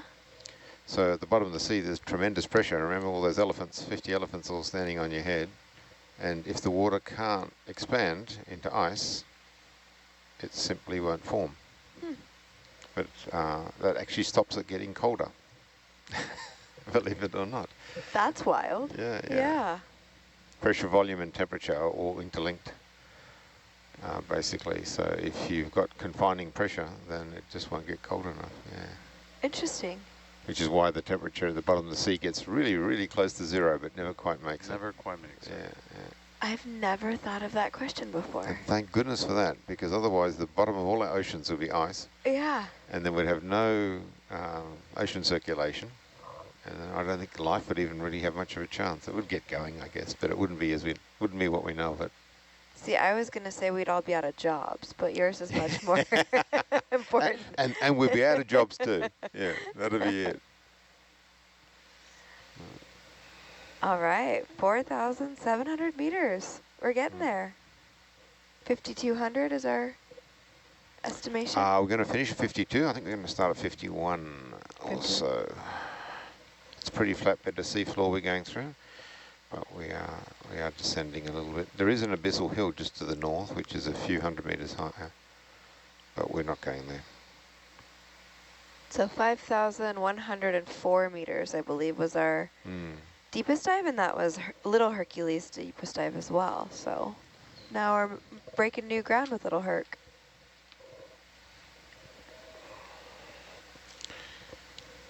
Yeah, 5200 is about as deep as it gets. And the Cooks.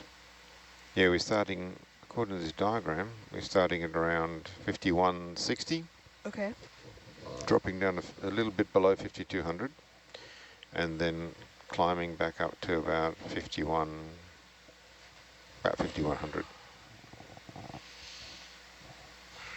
I think we end the dive a little bit higher, or shallower than we start, but the peak around waypoint 4, so that's the one we're looking for, is going to take us down to 5200. Yeah, waypoint 6 is going to be, I think, roughly where the backscatter is suggesting there's going to be maybe not even no nodules. We'll find out. I'm seriously out there for like 2 hours last night. Okay, Sandy's convincing me to go look at the stars. I'll be right back. Or shit, like, have you seen that enthusiasm? Yeah, it's good honor. I can't not go. We're going to be sitting here for at least another 2 hours, guys. So. All right, okay, we'll be back.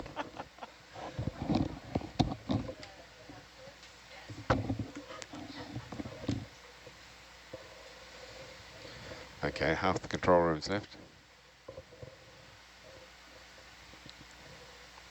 Yeah, one thing that's really nice about Rarotonga and the Cook Islands is a lot less light pollution than many other parts in the world.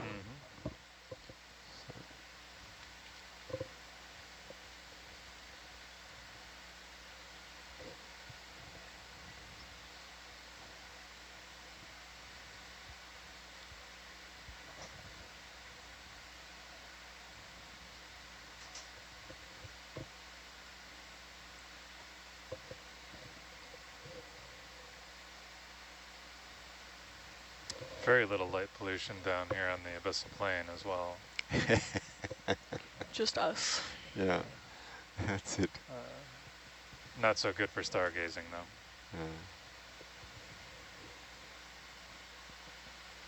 Unless they're brittle stars, eh? True. Someone had to do it.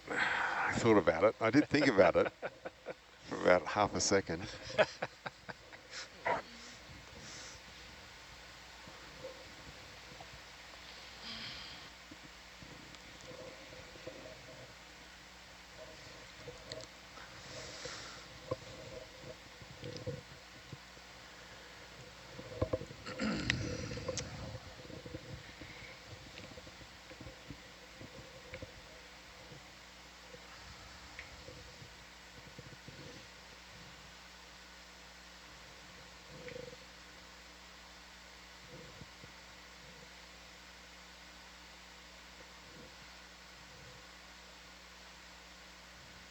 Pilots, I assume you want a minute or two when we do get to bottom to get set up and thruster checks and everything get on the bottom before we get underway here. Figure our lives out, see how the vehicles want to behave. What heading are we setting off on? We are going to be... Well, what bearing?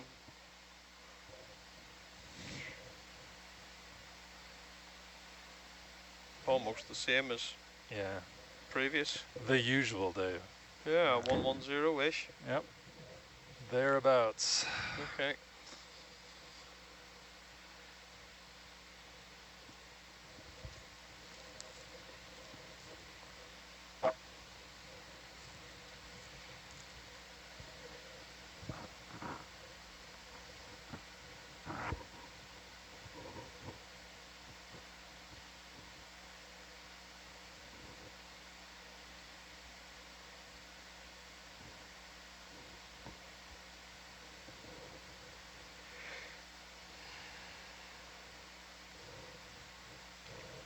Yeah, it's interesting, Dave, how you really enjoyed Antarctica. Yeah. Is it partly that just that wide open space and that feeling of peace you get? Yeah, there's no people. Yep, I know. Right? Yeah, I like deserts for the same reason, actually. Yeah, so but that's what they call it, the white desert. Yeah. Right? But, yeah, but obviously who you're on the ship with, who were, for the most part, a really, really good bunch. all there for the same reason, so you're pretty focused on that side of things. Yeah. But just the views, the quality of the air, the distances you can see, all of it. Did you find the air tasted slightly sweet? Yep, it was. That's when we were flying one of my back up memories, very, very clearly. to Cape Town, before we landed, you could smell the difference in the air quality. And as soon as the door opened on the jet, that was it. You could smell the smoke and the food and everything else, which normally you wouldn't notice. But because we've been down there so long, it really stood out.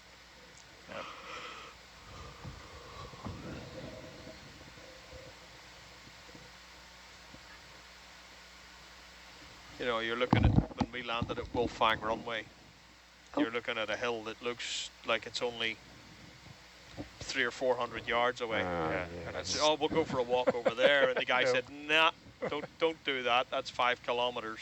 You're like, what? Really? It's right there. Yeah.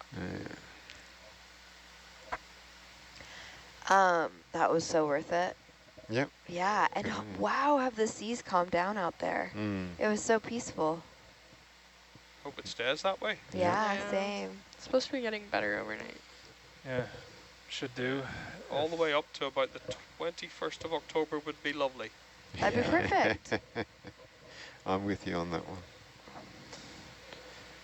Yeah, that was impressive.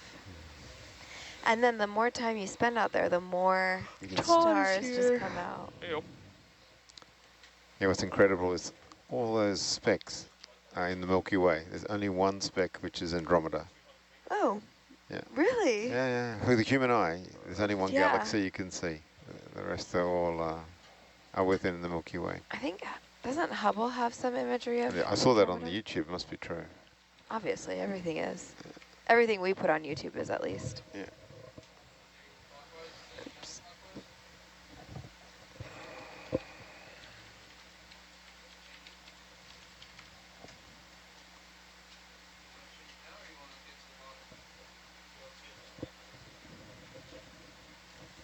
Well, it's coming up fast, eh? 4,900 meters. Yeah, wow, look at that. We're going to have to be calling out directions to the ROV team because we don't have a fingerwork screen is not working anymore. Okay. They tried to rebit the server. It's having a few issues.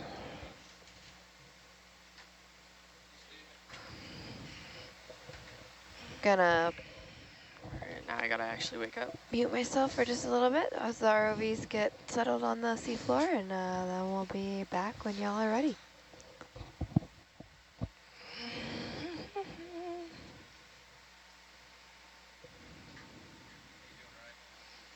Good. Good. How are you doing?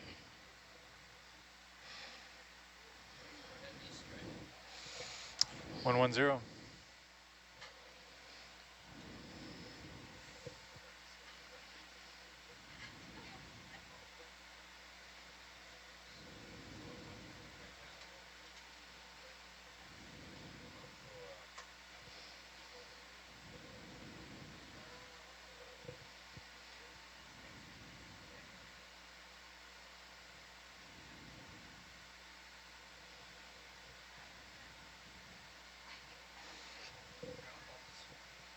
It's good.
DC ground fault's pretty steady. Moves around a little bit. Yeah, I called that 4 on the gauge. I had 5 earlier, so yeah. Because I think it's 3. Yeah, so it was 5 earlier. Yeah.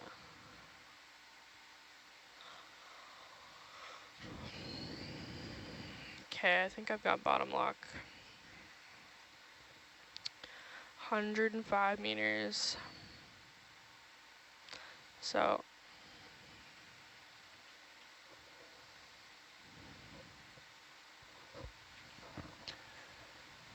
We are just about 40 meters away from setting a new record on Little Herc. And for the MXDC cam.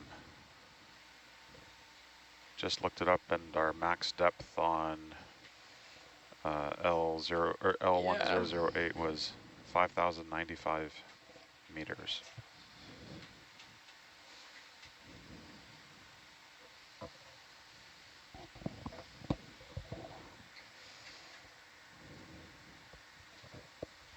I call that 8. Yeah. But I also know that that gauge doesn't move, so. Okay, 82 meters off the seafloor.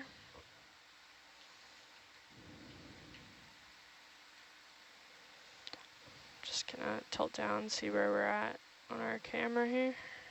Okay. Yeah, go ahead.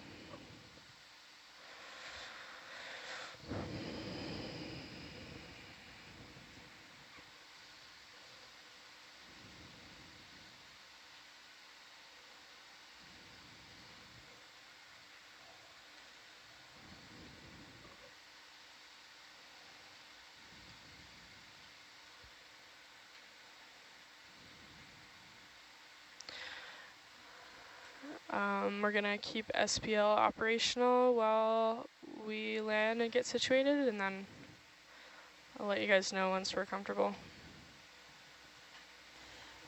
Roger, thank you.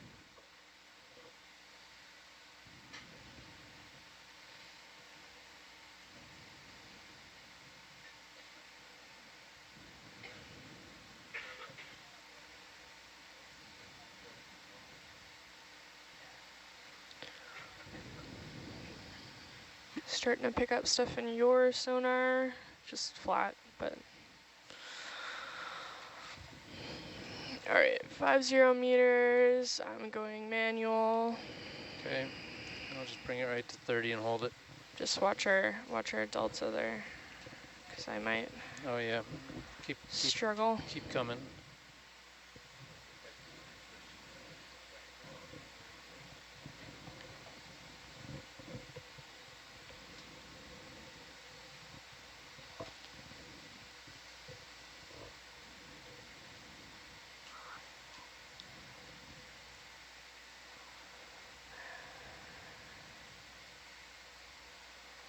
Sorry, I'm going a little fast for you.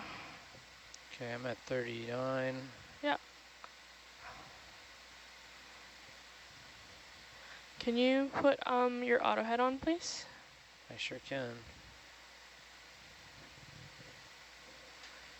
Okay, looks like you are at 30 in a second. Yeah. Okay, you can come, I'll stop, I'll keep going.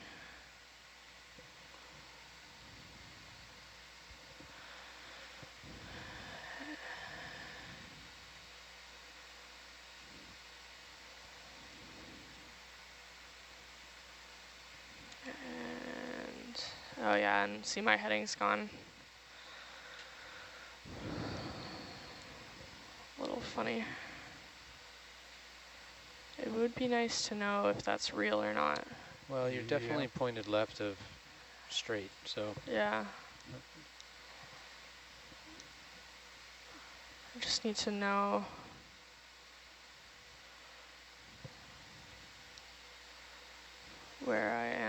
Still don't have bottom. That's a good delta. Yeah, And you you've want me got to start 10. working back? Yeah. Okay. I'm gonna do auto depth for now. You're not gonna come straight back at that heading though. I know. Okay. Yeah, I'm just getting my head around. There we go. I'm gonna invert my tilt.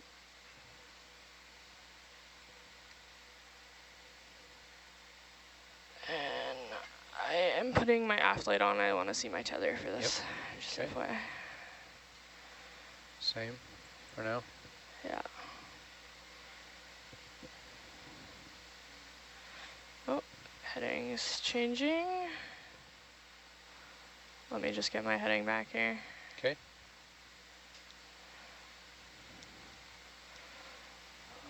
Oh, this update rate's brutal.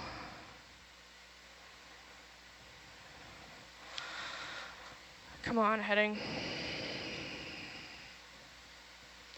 Be really nice to have a wide angle view looking more or I less know, down. here, sorry, I just gotta get, I'm gonna do an auto head. I gotta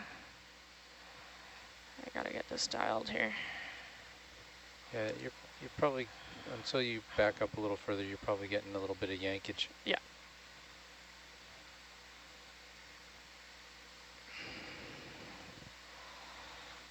All right, coming back towards you.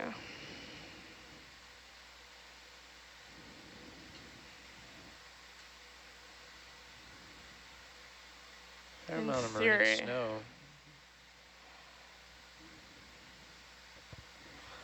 Okay. Well, it's looking good. There you are. I just got a view of you. Yeah, roger. Nice. All right, we ready to... Yeah, just keep coming a little bit.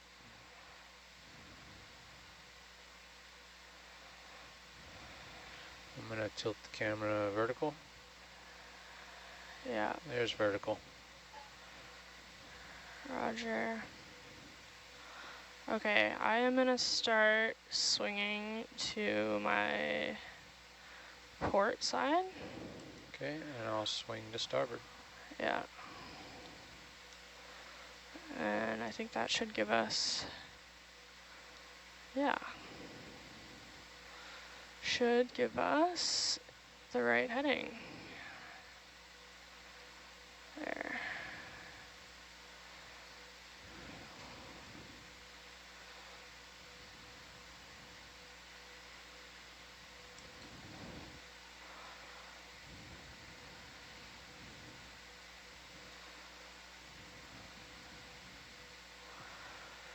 Okay, Okay, we gotta come a little bit more, right?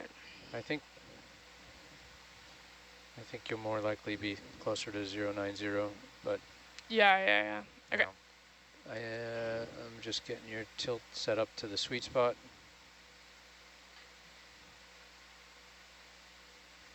There And we I'm are. just trying to get my It's pretty heading close. Okay. right.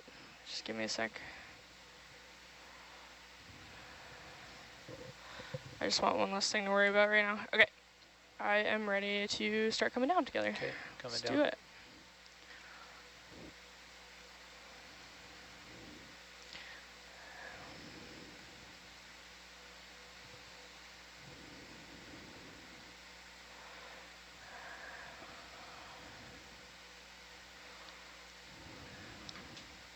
I'll go a little faster. Sorry.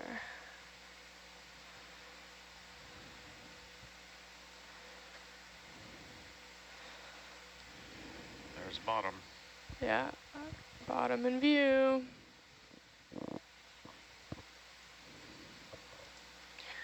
Okay, once we get on bottom, I'll dial in my Z-bias a bit.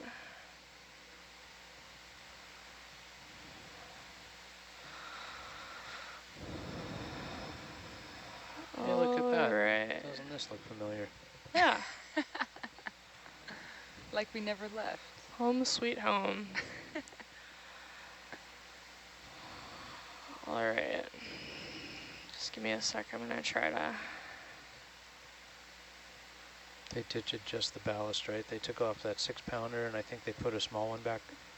So it should be a little bit lighter than yesterday. Here, Yesterday, was it yesterday? down. Yeah, yesterday.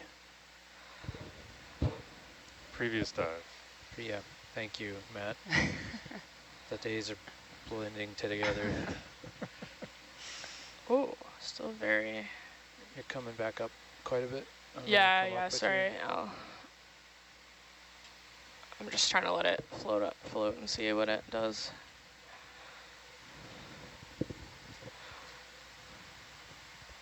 Still very,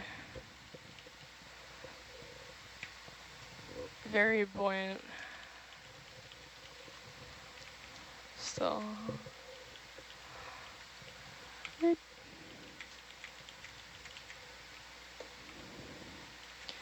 Come on, Z-bias.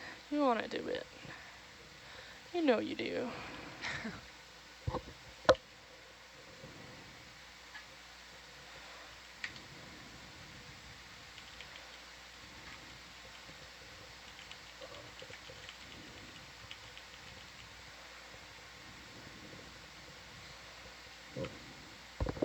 A note here in the red book. Adjusted lights on little Herc with laser and measured. Do not move. Don't Josh move. was pretty adamant that he likes the light setup, so it definitely is a little more uniform across the camera at a wide angle. I'm eager to see how it looks when we do close-ups or when a critter flies close to us.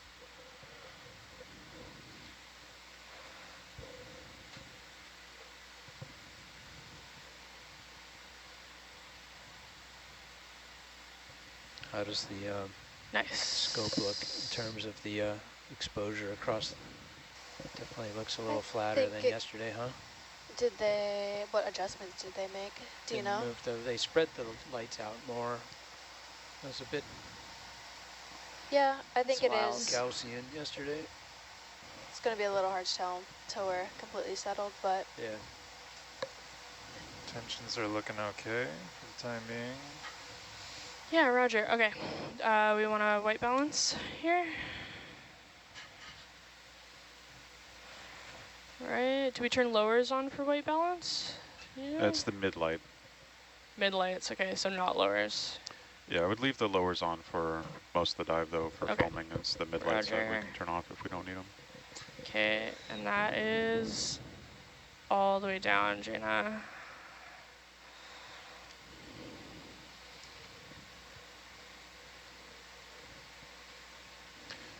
So, Jaina, ooh. We found that if you drop in the doubler, you can maintain focus through this and zoom out a little bit, yeah. There you go.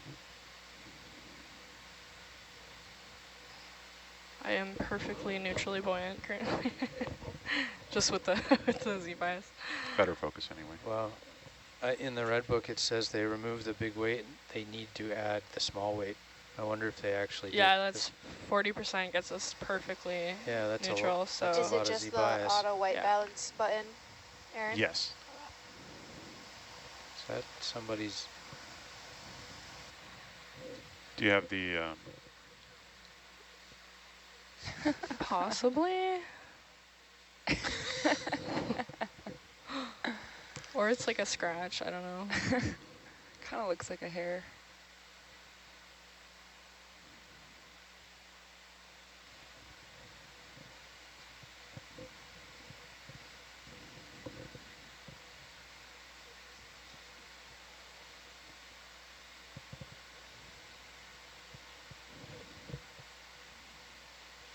Yeah, I think we're gonna sit at 42%.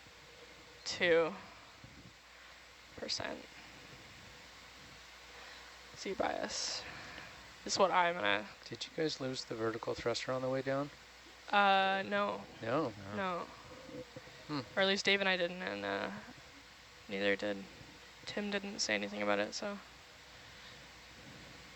First rule about Blue Water Watch, don't talk about losing comms to the vert thruster, and it didn't go out, huh?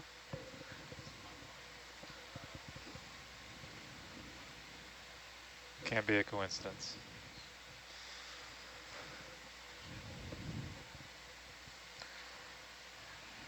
I can't tell, like, do you think it's our altimeter is just a little funky, or? Okay, we're good to go, right? It has been like that. Okay. Good if I tilt away? And yes. Thermal extender, sorry. When you're very, very close or sitting on bottom, it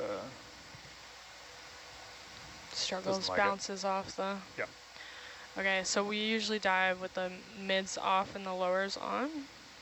Oh, Yeah, I think so. we're Although gonna try mids off. How does that look? we turned the aft light back on yesterday when we were going up those big hills, just kind of for piloting, Yeah. for the view from Atalanta. But on this dive, when we're cruising across flat bottom, maybe it doesn't really, we don't need it.